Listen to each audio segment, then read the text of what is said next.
আসসালামু আলাইকুম digital marketers. আশা করি ভালো আছেন। তো আজকে আ ছোট্ট একটা জিনিস নিয়ে কথা বলব। সেটা হচ্ছে যেহেতু আমাদের ফেসবুক মার্কেটিং এর সিরিজ চলতেছে। তো আমরা সিরিজ অনুযায়ী যাচ্ছি। তো তারপরও একটা ছোট্ট জিনিস সেটা হচ্ছে অসংখ্য ক্লায়েন্ট থেকে শুরু করে অসংখ্য আমার যে স্টুডেন্টরা আছেন, তারা করে থাকেন। আ যে জিনিসটা করেন সেটা হচ্ছে কিভাবে অ্যাক্সেস দিব। মানে আমাদের যে Facebook পেজগুলো থাকে, সেখানে আপনি যাকে কাজ দিচ্ছেন মানে যে এজেন্সিকে কাজ দিচ্ছেন বা যে ডিজিটাল মার্কেটার কাজ করবেন, তাকে যে অ্যাক্সেসটা দিচ্ছেন অথবা আপনি যদি ডিজিটাল মার্কেটার হন, তাহলে আপনি কিভাবে অ্যাক্সেসটা নিচ্ছেন এটা নিয়ে অনেকের মধ্যে একটা কনফিউশনস থাকে। সো অনেক সময় আমাদের ক্লায়েন্টকে মনে করেন বুঝাতে হয় যে অ্যাক্সেস দিতে গেলে এটা একটা অনেক সময় আমাদের সমস্যার সম্মুখীন হতে হয়। তো এটা ছোট্ট জিনিস। আশা করি আমাদের ডিজিটাল মার্কেটার যারা এই ফিল্ডে কাজ করে অনেকেই জানেন। তো যারা জানেন না তাদের জন্য আজকের এই ভিডিও। তো আমরা খুব অল্পতে শেষ করব। তো এই ভিডিওর ২ টা পার্ট আমরা ভাগ করে নিয়েছি। ১ম যে পার্টটা সেই পার্টটায় থাকবে আমরা ডেস্কটপ থেকে কিভাবে অ্যাক্সেস দিব। 2nd পার্টটা থাকবে আমরা কিভাবে মোবাইল থেকে অ্যাক্সেস দিব। তো আজকে কথা আর বেশি লং করব না বা বড় করব না। সো আজকে আমরা এখানে শুরু করতেছি। ১ম পার্টটা আমার থাকতেছে কিভাবে ডেস্কটপ দিব। তো ডেস্কটপ থেকে যেহেতু আমরা অ্যাক্সেস দিব, তো ডেস্কটপ থেকে অ্যাক্সেস দেওয়ার ক্ষেত্রে যে জিনিসটা আমাদেরকে করতে হবে, যেকোনো আমরা একটা পেজ যেটা ক্রিয়েট করে দিতে হবে অথবা থাকলে সেটা দিয়ে আমি দেখা দিচ্ছি। তো আমি আপাতত এসএক্সআর বিডির পেজটা দিয়ে ঢুকতেছি। তো এটা যদি আসি জাস্ট আমাকে সুইচ করে আমি জাস্ট ঢুকে যাচ্ছি, হ্যাঁ? তো সুইচ করে ঢোকার পরে যখনই এই পেজটা সম্পূর্ণ আমাকে অ্যাক্সেস চলে আসবে, আমি যখন সবকিছু পাবো। তো যেহেতু আমি এই পেজটার অ্যাডমিন, জাস্ট আমি কাউকে অ্যাক্সেস দিতে চাচ্ছি। তো কাউকে যদি অ্যাক্সেস দিতে চাই আমি, তো এখানে এসে আমাকে যে কাজটা করতে হবে এই যে আমি মোটামুটি এরকম যখনই আমি এই পেজটার ভিতরে ঢুকে যাচ্ছি, এই দেখেন এখন আমার প্রোফাইল নাই। এখন কিন্তু আমার পার্সোনাল প্রোফাইলে নাই। হ্যাঁ? এখন আমার কোথায় আছে? আমি পেজের ভিতরে আছি। তো এই পেজে যখন আসি তখন এখানে আমার ম্যাক্সিমাম ক্ষেত্রে ডান দিকে এখানে প্রফেশনাল ড্যাশবোর্ড থাকে অথবা বাম দিকে এখানে প্রফেশনাল ড্যাশবোর্ড থাকে। আপনি যেখান থেকে যান কোনো সমস্যা নেই। একটা ক্লিক দেওয়ার পর ফার্স্টে এখানে দেখবেন পেজ অ্যাক্সেস। এখানে ফার্স্টে আপনারা এখানে পেজ অ্যাক্সেসটা খুঁজে পাবেন। তো এখান থেকে পেজ অ্যাক্সেসে যদি আমরা একটা ক্লিক করি, তাহলে আমরা পেজ অ্যাক্সেসের যে অপশনটা সেটা পেয়ে যাবো। তো পেজ অ্যাক্সেসের মধ্যে জিনিসটা থাকে কাউকে পাওয়ার দেয়, কাউকে পারমিশন দেয় এটা। তো আমরা যে জিনিসটা অলরেডি দেখেন ২ জনকে অ্যাক্সেস দিয়ে রাখছি। তো এই ২ জনকে যে আমরা অ্যাক্সেস দিয়ে রাখছি, আ তো এখন একজন অলরেডি অ্যাক্সেসটাকে যে দিয়ে আছে সেটাকে অ্যাকসেপ্টেন্স করছে। আরেকজন এখনো সেই অ্যাক্সেসটাকে অ্যাকসেপ্টেন্স করে নাই। তো এই বেসিক্যালি পার্থক্য। তো এখন আ আমরা কিভাবে এখানে একটা লোককে অ্যাক্সেস দিব? তো এখানে অ্যাক্সেস দেওয়ার জন্য যে কাজটা করতে হবে আমাকে এড নিউ তে যেতে হবে। এড নিউ তে যদি আমি একটু যাই, এড নিউ তে যাওয়ার পর এই যে এখান থেকে নেক্সট চাপ দিব আমি একটু। নেক্সট চাপ দিয়ে জাস্ট মনে করেন যে কাকে অ্যাক্সেস দিব সেই পেজ অথবা তার ইমেইল অথবা তার নামটা এখানে লিখতে হবে। ওকে। আমি যদি এই মিস্টার অনিক চৌধুরীকে যদি অ্যাক্সেস দিতে চাই, তাহলে আমি তার নামটা লিখতেছি, তার প্রোফাইলটা চলে আসবে। আমি জাস্ট তাকে সিলেক্ট করে নিলাম। এখন এখানে বেশ কিছু আমাদের মানে পারমিশন লেভেল আছে, কি পারমিশন দিব? সেটা কনটেন্টের পারমিশন দিচ্ছি। সে কনটেন্ট পোস্ট করতে পারবে, ক্রিয়েট করতে পারবে। তো সে মেসেজ অথবা কলগুলো সে দেখতে পারবে, রিপ্লাই করতে পারবে, ওকে ধরতে পারবে। এছাড়া সে অ্যাড দিতে পারবে, ইনসাইড যে রিপোর্টগুলো আছে সে এগুলো দেখতে পারবে। সো এই কাজ করতে পারবে বাট পেজের ডিরেক্টলি অনার হবে না। পাশাপাশি যদি আমরা চাই কাউকে পুরো ফুল অ্যাক্সেস দিব, তার মানে সে এই কাজগুলোও করতে পারবে। পাশাপাশি এই কাজের বাইরে দেখা যাবে যে সে সম্পূর্ণ আ মানে সে নিজের থেকে এই পেজের অনার হয়ে যাবে। সে কাউকে এড করতে পারবে, কাউকে ডিলিট করতে পারবে। যদি কাউকে আমরা চাই তখন তাকে ফুল অ্যাক্সেস দিয়ে আমরা দিতে পারি। তো এটা ডিপেন্ড করবে কখনো আমরা কাকে কি টাইপের অ্যাক্সেস দিব। তো এখানে যে গিভ মি অ্যাক্সেস এ যদি আমরা ক্লিক দিই আমরা ফুল অ্যাক্সেস দিচ্ছি না। জাস্ট আমাদের পাসওয়ার্ডটা যদি দিয়ে দেই, তাহলে দেখা যাবে যে আমাদেরটা হয়ে যাবে। তো আমারটা টু ফ্যাক্টর অথেন্টিকেশন অন করা আছে। তো তারপরে যদি অনেকের ক্ষেত্রে টু ফ্যাক্টর অথেন্টিকেশন করা থাকলে হয়তোবা একটা এডিশনাল ভাবে কোনো কোড যেতে পারে। আর যদি না চায় তাহলে তো আলহামদুলিল্লাহ। তো ফোন থেকে করলে সাধারণত অনেক সময় টু ফ্যাক্টর অথেন্টিকেশনটা বেশি চায়। তো এই দেখেন আমি তাকে কি করলাম? অলরেডি অ্যাক্সেস দিয়ে দিলাম যে খুব সুন্দরভাবে যে আমার যে পাসওয়ার্ডটা দিয়ে দিয়ে দিলাম। সুন্দর করে কিন্তু সে পেয়ে গেল। এটাই আমাদের ফার্স্ট সেগমেন্ট। তো ফার্স্ট সেগমেন্ট এটাই ছিল যে কিভাবে ডেস্কটপ থেকে আমরা অ্যাক্সেস দিব। তো পরবর্তী সেগমেন্টটা আমরা দেখবো যে কিভাবে আমরা মোবাইল থেকে অ্যাক্সেস দিব। তো চলুন শুরু করা যাক আমাদের পরবর্তী সেগমেন্ট কিভাবে মোবাইল থেকে অ্যাক্সেস দিব।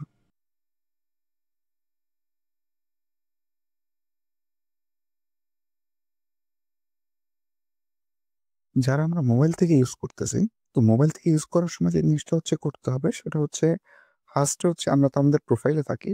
প্রোফাইল থেকে যে কাজটা আমাদের করতে হবে, প্রোফাইল থেকে আমাদের যেকোনো একটা পেজে সুইচ করে দিতে হবে। তো এখানে অসংখ্য প্রোফাইল আছে। আমি এসএক্সআর বিডির যে প্রোফাইলটা আছে আমি এখানে যাচ্ছি। সো এখানে যাওয়ার পর আমাকে সুইচ করতে বলবো, আমাকে জাস্ট সুইচ করে এসএক্সএল বিডির প্রোফাইলটা ঢুকে নিচ্ছি। এখন আমি এসএক্সএল বিডি থেকে হচ্ছে আসি, যদি হচ্ছে ক্লিক করি দেখতে পারবো যে আমরা এসএক্সএল বিডির প্রোফাইলটা হচ্ছে আসি। সো আমরা যখন এসএক্সএল বিডির প্রোফাইলটা চলে আসতেছি, তখন হচ্ছে আমরা যে কাজটা করতে হচ্ছে, প্রফেশনাল ড্যাশবোর্ড নামে একটা অপশন আছে, আমরা প্রফেশনাল ড্যাশবোর্ডটা এটা ক্লিক করব। তো করার পরে তো হচ্ছে আমরা হচ্ছে কি ভিতরে ঢুকে গেলাম, একটা হচ্ছে ডিফারেন্ট একটা ইন্টারফেস পেলাম। তো ডিফারেন্ট ইন্টারফেস পাওয়ার পরে এখন যে কাজটা করতে হবে, যে উপরে সার্চ বারটা আছে, আমরা কেউ সার্চ বারটা একটা ক্লিক করব। ক্লিক করে এখানে আমরা এখানে পেজ অ্যাক্সেসও লিখতে পারি, বাট আমরা নিচে 4 নম্বর পয়েন্টে দেখতে পারতেছি পেজ অ্যাক্সেস।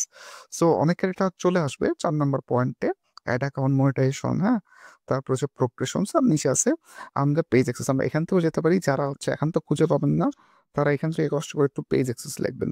পেজ অ্যাক্সেস লিখলে এখানে দেখেন আপনারা পেজ অ্যাক্সেস এখানে পেয়ে যাবেন। সো এখান থেকে আপনার পেজ অ্যাক্সেসেও চলে যেতে পারেন। তো যেহেতু আমাদের পেজ অ্যাক্সেস ছিল, তো আমরা হচ্ছে কষ্ট করে হচ্ছে সার্চ করতেছি না, তো আমরা পেজ এক্সেসে চলে যাচ্ছি। তো পেজ এক্সেসে চলে যাওয়ার পর এখানে দেখতে পারতেছি যে আমাদের উপর একজন হাসান খান নামে একজনকে হচ্ছে অ্যাক্সেস দিয়ে আছে, আর নিচে হচ্ছে আরেকটা হচ্ছে বিজনেস প্রোফাইল অ্যাক্সেস দিয়ে আছে। তো ফার্স্টটা কি আছে, যে পিপল উইথ হচ্ছে ফেসবুক অ্যাক্সেস, যাদেরকে আমরা ফেসবুক থেকে অ্যাক্সেস দিই তাদেরকে এখান থেকে অ্যাক্সেস দিতে পারবো। আর যাদেরকে বিজনেস ম্যানেজার থেকে হচ্ছে অ্যাক্সেস দিই তাদেরকে বিজনেস ম্যানেজার থেকে অ্যাক্সেস দিত।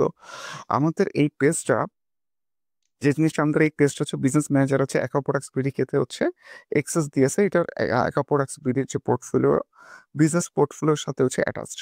কিন্তু যখন আমরা কোনো মানুষকে অ্যাড দিব, মানে ফেসবুক থেকে কাউকে যখন আমাকে অ্যাক্সেস দিতে চাবো, যে ফেসবুকের কোনো একটা প্রোফাইলকে হচ্ছে অ্যাক্সেস দিব, সেই মানুষটা হচ্ছে আমাদের কি করবে, সেই মানুষটা হচ্ছে আমাদের হচ্ছে এই জিনিসটাকে ইউজ করবে। সেই ক্ষেত্রে আমাদেরকে যে কাজটা করতে হবে, আমাদের মানুষকে অ্যাড দেওয়ার জন্য এই যে উপরে অ্যাড নিউ আছে, উপরে অ্যাড নিউটা এটা ক্লিক দিব, তারপর নেক্সট চাপ দিব। নেক্সট চাপ দেওয়ার পরে এরপর হচ্ছে যে লোককে হচ্ছে আমরা অ্যাক্সেস দিতে চাই তাকে হচ্ছে খুঁজবো। সে আমি ধরে নিচ্ছি আমি কাকে নিতে চাই,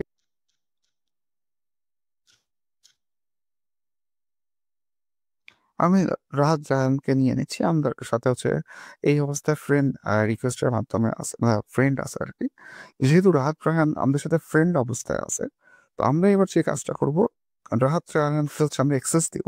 তার জন্য হচ্ছে আমরা যে কাজটা করা, এই যেখানে দেখেন তাকে কি কি এক্সেস দিতে পারি, তাকে কন্টেন্ট এক্সেস দিতে পারি, মেসেজের এক্সেস দিতে পারি, কমিউনিটি অ্যাক্টিভিটি দিতে পারি, অ্যাডস দিতে পারি, এবং ইনসাইটসের একটি আমরা হচ্ছে তাকে দিতে পারি। তো এগুলোর মাঝখানে আমাদের যে জিনিসটা, এখানে আমরা চাইলে হচ্ছে তাকে হচ্ছে একবারে লাস্টে অ্যালাউ দাস পারফর্ম ফুল অ্যাক্সেস, যদি আমরা চাই একে পুরো ফুল অ্যাডমিন করে দিব, পুরো ফুল অ্যাক্সেস দিব, তাহলে সবার লাস্টটা দিব। আর যদি চাই যে না সবার লাস্টটা দিব না, তাহলে হচ্ছে আমরা না দিয়ে হচ্ছে শুধু হচ্ছে এইভাবে গিভ অ্যাক্সেস দিলে মোটামুটি আমরা হচ্ছে অ্যাড থেকে শুরু করে মোটামুটি সব কাজগুলোই করতে পারি। এটা হচ্ছে পার্থক্য। So আমরা গিভ অ্যাক্সেস দিয়ে দিচ্ছি, যে গিভ অ্যাক্সেস দিলে এখানে পাসওয়ার্ড চাবে এবার। তো আমাদের হচ্ছে পাসওয়ার্ড এখানে দিয়ে দিলে যে পাসওয়ার্ড চলে আসছে, সো পাসওয়ার্ডটা ঠিক মতো দিতে হবে। এরপর হচ্ছে দিলে এখানে হচ্ছে আমাদের একটা কোড যাচ্ছে, যে যেহেতু আমার টু ফ্যাক্টর অথেন্টিকেশন দিয়ে আছে, যদি আপনাদের না থাকে তাহলে আপনাদের এটা আসবে না। সো এই যেহেতু কোড দিয়ে আছে, আমাদের কি করতে হবে, এই কোডটা ট্রাই নিউতে দিয়ে হচ্ছে আমরা একটা কোড এখানে সেট করবো। তো কোডটা সেট করতে একটু সময় লাগছে, কোডটা সেট করে দিই, ওকে। এখন আমরা দুইভাবে নিতে পারি, একটা হচ্ছে আমরা হোয়াটসঅ্যাপে নিতে পারি, আমরা মেইলও নিতে পারি। কিন্তু হোয়াটসঅ্যাপে আমরা নেই, হোয়াটসঅ্যাপটা আমার জন্য ইজি হয়। তো আরো অপশন থাকতে পারে, সেই মোর অপশন। তো কেউ যদি ইমেলে চান ইমেলে করে নিতে পারবেন, অথবা হোয়াটসঅ্যাপে ছিল হোয়াটসঅ্যাপে নিতে পারবেন। So আমি যে হোয়াটসঅ্যাপে নিচ্ছি, কন্টিনিউ করলে দেখা যাবে হচ্ছে আমি যদি এটাতে হচ্ছে করে দেই, দেখা যাবে যে আমাদের কোড জেনারেট হয়ে যাবে এখন। এই যে অলরেডি 043785 না, 043785, সো 043785 যদি ভুল না করে থাকি, কন্টিনিউ দিলেই দেখা যাবে যে এটা নিয়ে নিবে। এখন কনফার্মেশন দিলেই ডান হয়ে যাবে। দেখেন আমাদের এই রিকোয়েস্টটা রাহাত জাহানের কাছে পাঠানো হয়েছে, এবং এটার মোটামুটি 31 দিন মধ্যেই ম্যাপটা থাকবে। যদি 31 দিনের মধ্যে হচ্ছে রাহাত জাহান সাহেব যদি এই অ্যাকসেপ্টেন্স না করে এই রিকোয়েস্টটা বা এই পারমিশনটা, তাহলে এটা অটোমেটিক্যালি ক্যান্সেল হয়ে যাবে। বাট যখন রাহাত জাহান সাহেব হচ্ছে এটা অ্যাকসেপ্ট করে নেবে, তখন সে এই পেজের হচ্ছে তাকে যে পারমিশন দিয়ে দিচ্ছে সেই হিসেবে সে পোস্ট করা অথবা অ্যাড দিয়ে অ্যানালিটিক্স দেখা, এগুলো সবই সে করতে পারবে। সো ঠিক আছে, সবাই ভালো থাকেন, আজকে এই পর্যন্তই। ফি আমানিল্লাহ।